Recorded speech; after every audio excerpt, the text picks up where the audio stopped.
में आपका स्वागत है।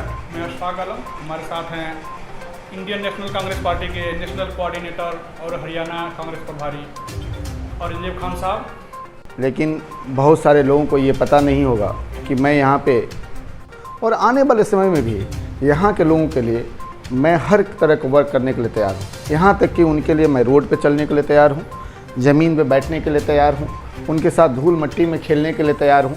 फाजिलनगर विधानसभा की मुख्य समस्याएं क्या क्या हैं और उसको आप उसका सलूशन कैसे देते? देखिए, बीजेपी के जो विधायक हैं गंगा सिंह, वही एक समस्या है। तो यहाँ पे हमारी लड़ाई किससे है?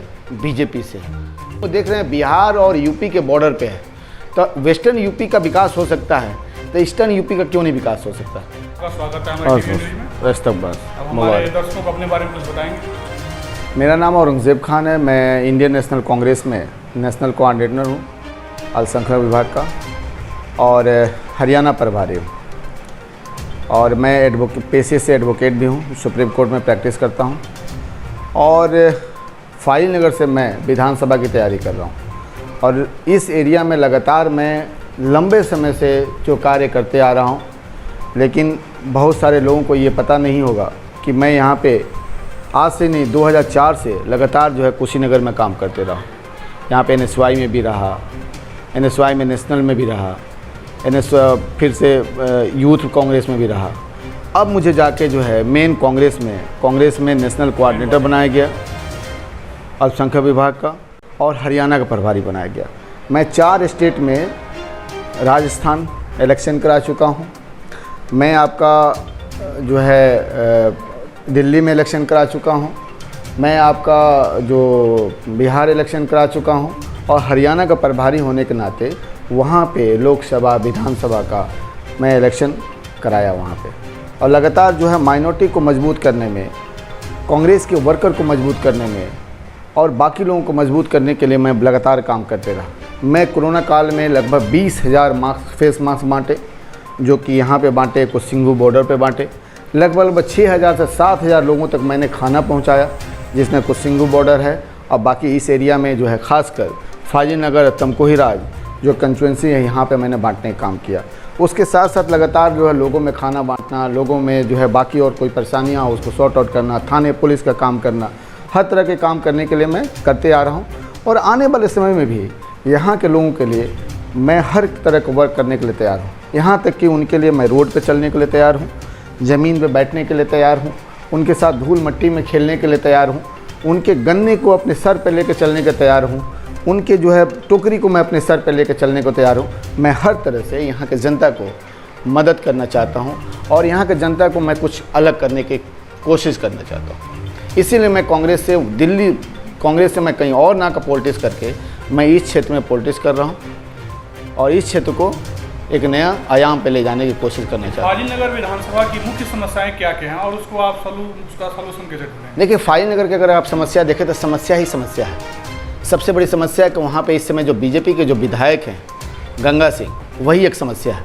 जो आदमी इतना बुजुर्ग हो चुका है, जो डायलिसिस पे है, जो चल नहीं सकता है, जो जनता के बीच में जा नहीं सकता है, जनता से अपनी बातों को नहीं रख सकता है, तो उससे बड़ी समस्या क्या हो सकता है? और जब उतने बड़े बुजुर्ग जो जनता के बीच में नहीं जा सकते तो वहाँ रोड को कैसे करेंगे? रोड की हालात आप देख सकते हैं कि फाजिलनगर कितनी समस्याएं, इतने गड्ढे हैं।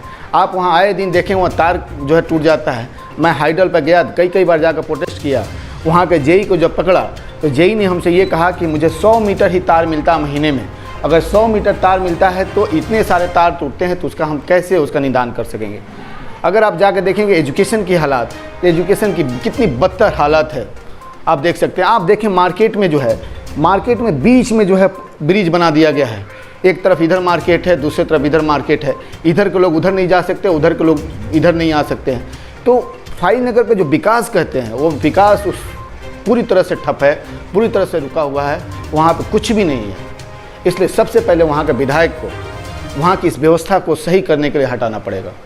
वहाँ के जो तंत्र है उसको, जो सरकारी तंत्र को, उसको सही करने के लिए उन्हें हटाना पड़ेगा। तो यहाँ पे हमारी लड़ाई किससे है? बीजेपी से। आपने सही कहा कि जो ब्रिज की समस्या है ना, वहाँ की जो है लोगों के लिए काफ़ी बड़ी समस्या बनी हुई है। हाँ, तो उसका निदान किस तरह से करेंगे? देखिए, अगर खुदा, अगर उस ईश्वर और उस महादेव अगर हमें मौका देता है तो मैंने ये सोचा उस ब्रिज को तोड़वा तो नहीं सकता, लेकिन अगर जनता के लिए ज़रूरत पड़ेगा तो उस ब्रिज को तोड़ दिया जाएगा। अगर जनता सरकार नहीं तोड़ेगी तो मैं अपने हाथों से एक एक करके तोड़ दूंगा, लेकिन ये तोड़ना कोई सोल्यूशन नहीं है। मेरा मानना है कि वहाँ पे एक जो है सर्कल में एक रोड निकलना चाहिए, जो रोड चारों तरफ से फाई नगर को घेर के आए, जिससे कि लोग अगर जाना चाहें तो आसानी से जा सके, आसानी से आ सके, साइकिल हो, गाड़ी हो, चाहे किसी तरह पैदल हो। और एक और ओवर ब्रिज बनाने की वहाँ पे ज़रूरत है। सरकार की किन किन नाकामियों को लेकर आप जनता के पास जाएंगे? देखिए, सबसे बड़ी नाकामी तो वहाँ का रोड है। अगर हम देखते हैं तो वहाँ पे रोड नहीं है। अब जहाँ भी जाएं देखें, किसी भी एरिया में अब निकल जाएं तो गड्ढे गड्ढे हैं। तो गड्ढे को सबसे पहले भरने के लिए सरकार को बदलने की ज़रूरत है। दूसरे नंबर अगर हम देखें तो वहाँ बिजली की समस्याएं लगातार बनी हुई हैं। लोग 2-2 दिन 3-3 दिन वहाँ बिजली नहीं आती है। तो आप सोच सकते हैं कि इस गर्मी में अगर बिजली ना आए तो कितनी बड़ी समस्या है। तो हमें बिजली की समस्या है। दूसरा वहाँ एजुकेशन की समस्या है।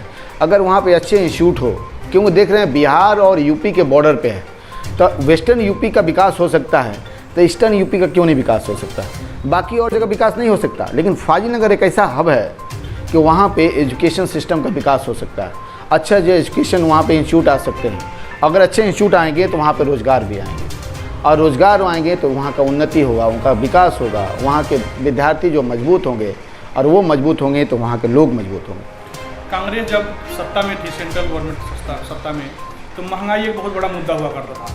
इस समय जो है बीजेपी यूपी और सेंट्रल दोनों में गवर्नमेंट चला रही है, तो महंगाई को के मुद्दा बना के जनता के पास कैसे जाएंगे? देखिए, जनता के पास जनता तो आज देख चुकी है। जनता को ये मालूम है, मैं बताने की ज़रूरत नहीं है। जनता को ये मालूम है कि आज तेल ऑयल जो है 110 रुपये लीटर बिक रहा है, आज 101 रुपया लीटर बिक रहा है। हमें सुनने में आया कि शायद बिहार में पेट्रोल 110 रुपया शायद सुनने में। कल मैंने अपने तेल खुद 98 रुपया समथिंग जो है करके उसको पेट्रोल मैंने लिया। तो आप सोच सकते हैं कि डीजल की, पेट्रोल की हालात क्या है। आप सोच सकते हैं गैस का। देखिए कि जो कांग्रेस के समय में जो आप बोल रहे हैं महंगाई है, अगर वहाँ 10 पैसा बनता था तो ये राजनाथ सिंह, स्मृति ईरानी और बाकी लोग जो बैठ जाते हैं चूड़ियाँ भेजा करते थे। मैं तो उन्हीं लोगों से बोलना चाहता हूँ कि आज पेट्रोल की दाम इतनी ज़्यादा है, आज जो है गैस की दाम इतनी बढ़ती जा रही है। आज सरसों का तेल 200 से पार कर गया, आज दाल जो है 100 और 150 को पार कर गया। अब बाकी चीज़ें इतनी महंगी होती जा रही। तो मैं ये कहना चाहता हूँ, कल आप 10 चूड़ियाँ भेजे थे, कम से कम 1 चूड़ियाँ तो प्राइम मिनिस्टर को भेज दो। तो जनता जान चुकी है कि महंगाई है और ये सरकार जाने वाली है। इसीलिए सरकार, मैं एक बात आपको बढ़ा देना चाहता हूँ, इस महंगाई को, बाकी चीज़ को छिपाने के लिए यहाँ पे आतंक फैला रही है। आप देखें अभी ब्लॉक प्रमुख के इलेक्शन में लगातार लोगों के ऊपर अटैक हुआ है, उनके पर्चे को छीना गया है। इस संविधान को जो छीन भिन्न किया गया है, इस समाज को जो छीन भिन्न किया गया है, वो अम्बेडकर उस समय देख के रोते होंगे, वो पंडित जवाहरलाल नेहरू जी रोते होंगे कि आज हमारे देश में क्या हो रहा है, वो गांधी जी रोते होंगे कि आज हमारे देश में क्या हो रहा है। तो आप सोच सकते हो कि इस चीज़ को छिपाने के लिए ये दंगा फसाद किया जा रहा है, और आने वाले समय में और भी दंगे फसाद इनके करने की इरादा है। इसलिए इस दंगा वाली सरकार को, इस जो है मानसिकता की सरकार को, जनता विरोधी सरकार को हमें बदलना ही पड़ेगा। और जब तक जनता जागेगी नहीं तब तक इसका कोई कल्याण नहीं हो सकता। यूपी की राजनीति जो है ज़्यादातर जातिगत आधार पर होता है। हाँ। पार्टियां टिकट जो है जातिगत आधार पर ही देती हैं। जी, तो इसमें आपको कांग्रेस पार्टी की स्थिति के बारे में क्या कहें? देखिए, कांग्रेस पार्टी काफ़ी मजबूत स्थिति में है। कांग्रेस पार्टी किसी जाति और इस पे नहीं चलती। कांग्रेस पार्टी सबकी पार्टी है। कांग्रेस पार्टी संविधान पे चलती है, कि संविधान की नियति पे चलती है। लोग को सबको लेकर, देखिए यहाँ पे कांग्रेस के साथ हर वर्ग के लोग हैं, और हर वर्ग के लोग कांग्रेस को इस बार वोट देना चाहते हैं। श्रीमती प्रियंका गांधी के आह्वान पे, श्री अजय कुमार लल्लू जी के आह्वान पे जनता जो है कांग्रेस के साथ जुड़ के चलना चाहती है। और इस विधानसभा में सभी समाज के लोग एकजुट होकर कांग्रेस को जिता के उसके चीफ मिनिस्टर देखना चाहते हैं। प्रदेश कांग्रेस अध्यक्ष अजय कुमार लल्लू जी चूँकि आपके पड़ोसी विधानसभा से हैं, हाँ। क्या इसका फायदा आपको चुनाव में मिलेगा? देखिए, अजय कुमार लल्लू जी एक ऐसे चेहरा हैं जिसके यहाँ के हर एक युवा पसंद करता है, हर बुजुर्ग यहाँ का पसंद करता है, क्योंकि वो कर्मठ है। उन्होंने जो है लोगों को दिखाया है कि कर्म के बल पे हम कुछ भी बदल सकते हैं, हम कुछ भी कर सकते हैं। तो अजय कुमार लल्लू जी का ही प्रभाव से अगर कुछ होगा तो मेरा भी कुछ होगा। कांग्रेस विकास के किन मुद्दों के लेकर जनता के पास जाएगी? कांग्रेस सरकार की जो नीतियां हैं उस पूरी नीतियां का हम विरोध करते हैं। हम जो सरकार की जो महंगाई है उस महंगाई का हम विरोध करते हैं। आज जो करप्शन का लेवल है उस लेवल का हम विरोध करते हैं। आज जो नेतागिरी का जो स्तर है उसके स्तर से का हम विरोध करते हैं।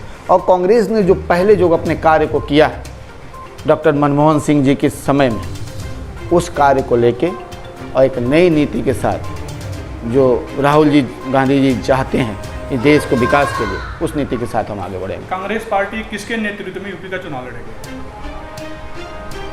देखिए, ये यहाँ जनता ही राजा होती है और जनता ही प्रजा होती है।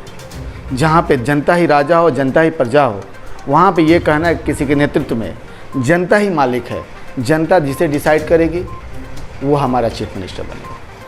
Congress party Sachar committee report लाई थी। हाँ, अब सचर कमेटी रिपोर्ट को किस तरह से माइनॉरिटी के पास ले जाएंगे, उसके लिए पार्टी का स्टैंड क्या रहेगा? देखिए, ये सरकार अगर हमारी आती है, हमारी बनती है, तो इस पर अवश्य विचार किया जाएगा। अभी हमारे साथ है इंडियन नेशनल कांग्रेस के नेशनल कोऑर्डिनेटर माइनॉरिटी डिपार्टमेंट और हरियाणा प्रभारी और फाजिल नगर विधानसभा से कांग्रेस के भावी प्रत्याशी औरंगजेब खान साहब। इन्होंने बताया कि हमारी पार्टी जो है ना पूरी तैयारी से विधानसभा का चुनाव लड़ेगी। हमारी शुभकामनाएं इनके साथ। ओके, अपना कीमती समय दिए, बहुत बहुत शुक्रिया आपका। Thank you.